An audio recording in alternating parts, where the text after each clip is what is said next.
Olá, minha joia, sou Hugo Bandeira. Guga Chakra tenta passar pano para golpistas e AD, e recebe uma lavada dos coleguinhas de trabalho André Trigueiro e Eliane Cantanhede. Espia. A administração americana está estudando a possibilidade de adotar a Lei Magnitsky, que é uma lei que aplica sanções duríssimas contra estrangeiros. E, no caso, seria contra o ministro Alexandre de Moraes. Caso seja aplicada, ele não pode ter cartão de crédito de nenhuma das bandeiras que operam nos Estados Unidos, que são todas as grandes. Ele não pode ter conta em banco, porque se o banco permite que ele tenha uma conta, esse banco não pode operar nos Estados Unidos e pode ser alvo de sanções secundárias. Eles estão, sim, de olho no ministro Alexandre de Moraes. E chama atenção, porque ele sofreria essas sanções porque ele não permite que o Paulo Figueiredo, o Rodrigo Constantino, tem o Alan dos Santos, que daí eu não sei o status migratório dele especificamente. Ele proíbe que essas pessoas tenham redes sociais, Marcelo. Qual que é o argumento que eu acompanho as redes sociais? Porque aqui nos Estados Unidos eu posso dizer qual que é o problema de eles terem opiniões diversas. Eles estão sendo, nesse momento, na visão dos Estados Unidos, eles estão sendo calados pelo ministro do Supremo Tribunal Federal. Hoje é ele,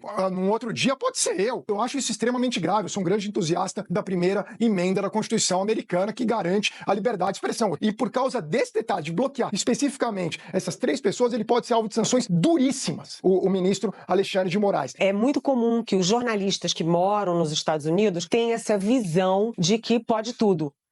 Né? Pode tudo, podia tudo, porque agora o Trump diz, comigo não pode não. Aqui no Brasil não é tão simples. Por quê? Porque uma coisa é você ter opinião, que é o que nós temos aqui, e nós todos somos muito críticos, né? Tudo que, por exemplo, vou citar um colega, tá aqui, o Trigueiro. O Trigueiro é muito crítico em algumas coisas. Ninguém proíbe o Trigueiro de falar, de escrever, de publicar nas redes. Agora, quando você começa a fazer ameaças aos ministros do Supremo, começa a falar mentiras sobre o sistema eleitoral brasileiro, quando você começa até falar de familiares dos ministros do Supremo, instigando ali a reações, que sabe-se lá até onde pode chegar, isso é outra coisa. É o que eu sempre falo, a diferença da democracia para democratice. E liberdade de expressão não é o direito de você atacar as pessoas ou instigar a sociedade contra as instituições, as eleições, a Constituição e a representantes do Supremo. Mas eu fui saber hoje lá no Supremo e que ele comentou com os amigos dele, que não tá nem aí, podem tomar qualquer decisão. Olha, não tô nem aí. Na verdade, ele desdenhou disso.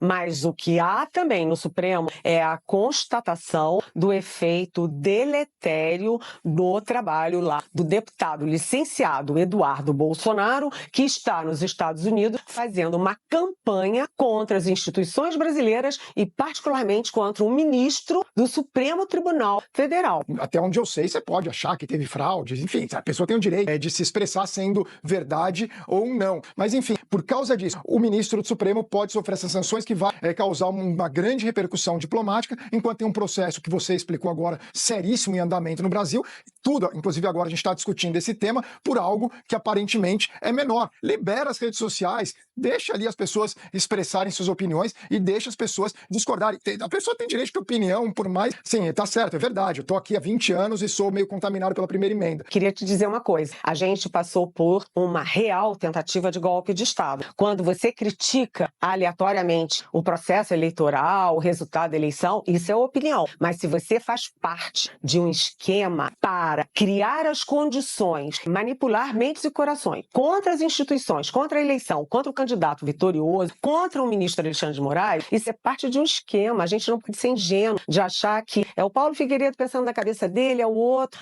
isso é injúria, difamação. Não, isso é uma coisa muito mais pesada, né? É muito mais orquestrada. O Alexandre de Moraes tem informações sobre tudo isso que, enfim, ele é quem domina o julgamento, ele que tem as informações mais relevantes. Não é porque ele não gosta ou porque ele é um censor, é porque isso era parte de um esquema muito maior e muito mais perigoso. O Guga tem razão quando diz que é grave calar uma voz que emite uma opinião. É grave. E não é porque nos Estados Unidos temos a primeira emenda. Em qualquer país democrático é grave. Mas a Lili tem razão também quando lembra, mas temos aqui uma questão. Quando você manifesta uma opinião, é apenas isso que está em jogo? Porque se de fato há uma orquestração de milícias digitais que divulgam com tecnologias de produzir em escala industrial a divulgação, se beneficiando dos algoritmos eventualmente simpáticos, aí a coisa vai ficando complexa, a propagação de teses que conspiram contra o sistema democrático. E você já produz uma opinião que vai se encaixar perfeitamente num tabuleiro onde o propósito é descredibilizar o sistema eleitoral, descredibilizar instituições, descredibilizar pessoas. Isso, em certa medida, resvalaria no Código Penal. Isso, em certa medida, afronta direitos. São questões complexas sobre as quais a gente precisa ter esse cuidado de reconhecer os novos tempos em que não se trata apenas de uma opinião. Se trata de reconhecer, eventualmente, método para desconstrução de um arcabouço jurídico que sustenta e fortalece a democracia. É um assunto cabeludo.